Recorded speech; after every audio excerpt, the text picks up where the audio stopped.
Yan na. Huwag mo muna kay gano'n. Idikit. Kaya. Kaya. Ganyan talaga pag mga virgin pa ang balikat.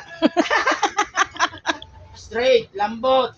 1, 2, 3, ha? O yun. Ang lakas. So ito kasi mga ganito, frozen shoulder to.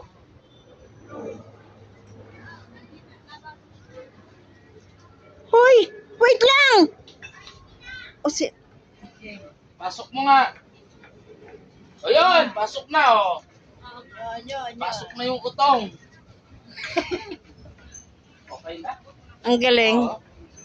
Kanina Okay. hindi mo ganyan. Masakit. Malambot. Malambot na. Pasok na siya, talikod ka, ganun mo.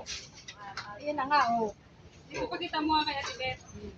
Nailikod na. Oo, hindi Sige, abutin mo nga